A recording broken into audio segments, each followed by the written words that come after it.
Hello everyone and welcome back to the Washington Nationals series here in MVP Baseball 2005. We are back here in the minor league playoffs. This is going to be the conclusion of the postseason before we get into our offseason finally, which is going to be probably a longer video and more freeform. I'll probably record it live, I guess, quote-unquote live.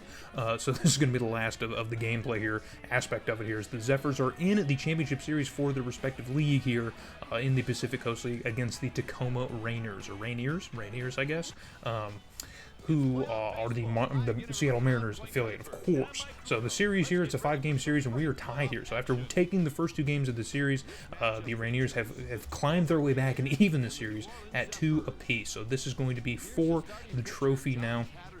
The championship trophy. Also at this time, I believe the World Series in the MLB is happening, so we will look at the winner of that, of course, at the very end of this. But we are going to look at the conclusion here at this Pacific Coast League here playoffs. So Matt Thomas, a top 100 prospect for the Mariners, is going to start things off here in the top of the first as he takes a hold of this one and rockets it out to center field, 440 feet, clearing the fence. That one was a towering fly ball that just had enough carry, just kept going. See, it went up, further up, and just somehow had enough of a launch angle to just leave. I thought it was eventually going to come back down, but it didn't. So I bet if I had the game volume, you probably would have heard that crack and been like, dude, that was gone from the very start. So Hiram Bocachita, I just, excuse me if I don't know.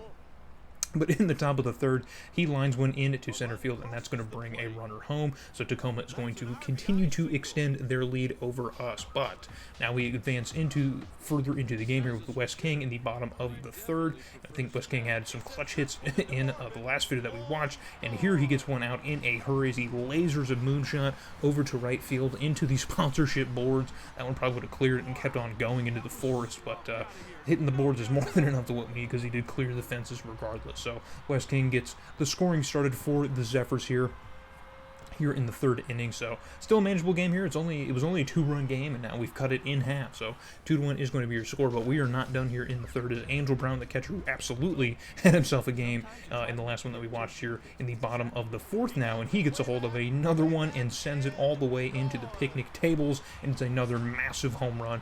A lot of runs generated in this game from home runs. Just going to get that out of the way now.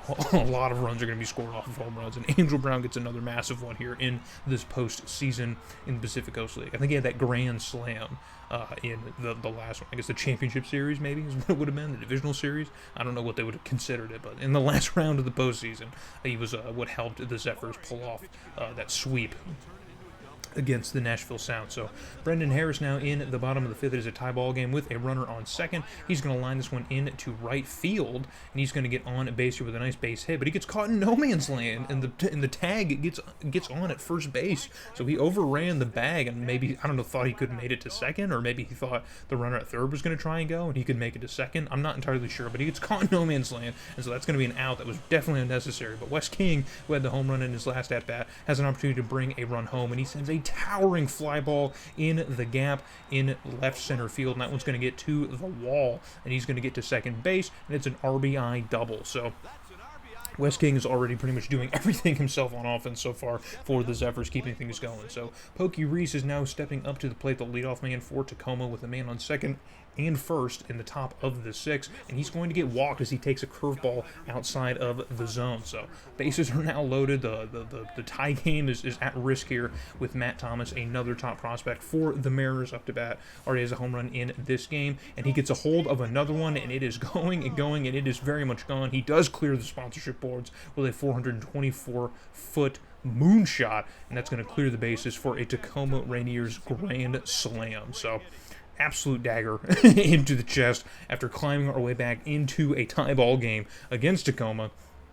That seems almost insurmountable, but J.D. Corey is going to do everything he can for us, our leadoff man here in the bottom of the seventh, in a 1-0 count, and he gets a hold of this one and sends it the other way out to right field, and that one just has enough to clear the second fence and get almost to the picnic tables. A 341-foot bomb all the way out to right field down the line is another home run for New Orleans. So love to see all the long balls, but I would certainly like to see people on the base paths for those home runs. So a solo shot, I will not frown at a solo shot, but we're going to need at least another one or some more runs generated organically if we're going to wipe away the now deficit that we have from that massive Tacoma grand slam. But in the dugout, you know, they enjoy seeing that production. So after J.D. Corey's home run, Brandon Harris, the third baseman, is going to step up. He was already 2 for 3 in this game in a 1-0 count here, still in the bottom of the 7th, and he gets a hold of this pitch inside and sends it the other way, all the way up to left field, and that one's going to go into the bullpens, and a 376-foot home run. I told you, a bunch of runs generated in this game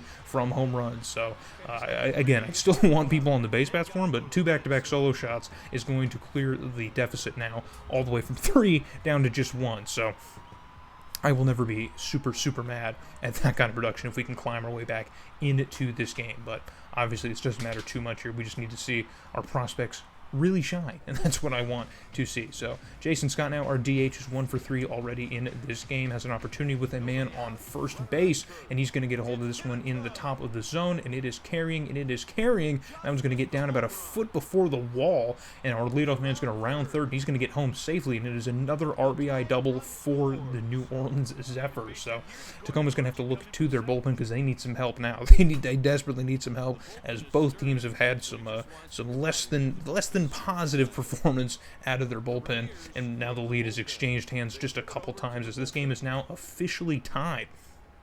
So I didn't think we would manage after the grand slam, but we have. So Pokey-Reese, who has a walk early in this game and is 1 for 3 in a 1-2 count, and he gets a hold of this one, right, a meatball, just an absolute meatball down the center of the pipe, and that one is a 367 shot to left field, also hitting into the bullpen. So now both teams have made their way to the bullpen with the long ball. So Tacoma is going to regain the lead once again. Just, I don't know, dude. On both ends of the ball, they're pretty effective. I guess pitching leaves some to be desired, but they have a lot of hot bats on their offense the same way that I guess New Orleans does too.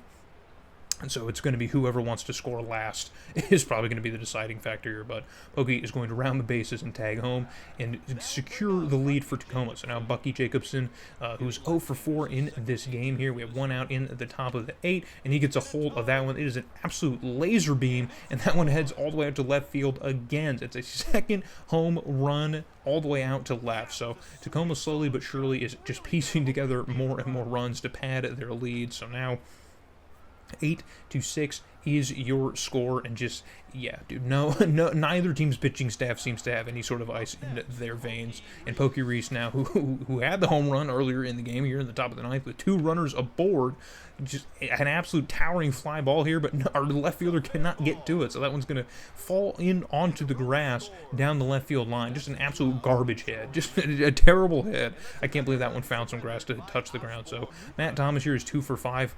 Already having an absolutely amazing game with runners at first and second, and he hits a ball to the same exact location, but this time our shortstop is able to get out there and get it. I think it's Wes King who was able to get out there and make the catch, fortunately. So that is going to end things for Tacoma, and now we have a 3-run deficit yet again that we're going to have to try and climb our way out of in the bottom of the 9th, and it's going to have to be against Julio Mateo, who's got a 1.49 ERA and 48 appearances through sub-2 ERA. no fooling about that. So Jason Scott, who had the RBI double earlier in the game, is up to bat here, and he's going to pop one out all the way to right field, and it's got a chance, and that one finds some grass. So Pokey-Reese got a real BS hit earlier on the left field line, and so Jason Scott's going to answer back with one on the right field line, so we'll take it. Now Ryan Church, one of our better prospects here, with a walk and a hit by pitch in this game, with a man on first, and he gets a hold of this one and lines it out to third, just absolutely lasers down the line. It was a great play by the third baseman of Tacoma. But you would have liked to see that one get on the ground. So now Ivan Ivu Karina now up to bat with a man on first and 1 out. And we're going to send that man, Jason Scott, who's going to go for a stolen base. And he gets there. So it was a good relay by the catcher here, but just not quite in time. About a half second too late. And it was a good tag, good field by the second baseman. I mean, everything. Just a little bit faster. So in a full count now, we need Karina to get on base. And he swings at a curveball deep in the zone. You can even look at the swing. He just knew the second the bat went around that it was a garbage pitch to try to swing at. Really needed a better at bat here. It was good that he was able to work the count full, but still really needed to get that ball at least in play. So Angel Brown, who's 1 for 4 in this game with the home run, the only hit he has in the game, with a runner in scoring position. A pitch high up in the zone, and that one's going to land right on the chalk, and that's going to get the Jason Scott to round third, and he's going to get home safely. So that's 1 run now erased from the deficit. So 9-7 is your score. We're not dead yet. Pete Trenuth, our second baseman, now up to bat with 2 outs in an 0-2 count. We're down to our last strike here, and he's going to line this one out to shortstop, and that is going to do it for your New Orleans Zephyrs, as we are unable to climb out of the deficit and match Tacoma, and Tacoma is going to be the winners of the Pacific Coast League here in AAA, and it's brutal. It's tough. But the Mariners, if this is the kind of future that the Mariners have, then we should be concerned. Everyone in the American League should be very, very concerned. Fortunately, we're in the National League, so that's not too much of an issue, but still, man, I don't want to have to go up against half of these guys in the majors if they fully develop there. But so that's going to do it. And then also, in a turn of events, the Detroit Tigers managed to win the World Series. So I think they would make it. It was the same World Series as the 06 World Series. They played the Cardinals. I forgot to show that, but they played the Cardinals in the World Series. So it was a rematch of the 2006 World Series about a year before, and the Tigers managed to win it. So I'm not too mad about that. They went 11-4 in the postseason. Only lost 4 games. It's kind of wild. And went 99, 96, and 66 on the year. And here is your World Series MVP. It's Mr. B. Barnes. So a nameless face here, but this is probably more or less a very real person. He selected 554 on the year. That's pretty crazy. So, but that is essentially going to do it for our first year as GM of the Nationals here. Not a great year record-wise. We went 69 and whatever that was, 69 and 90, whatever. But that is going to do it for the end of the season here. We fall short in the AAA playoffs. Got absolutely swept in the AA playoffs. So in the next video, we'll do a little bit more freeform of an off-season video. So hope to see everyone in the next video for the off-season.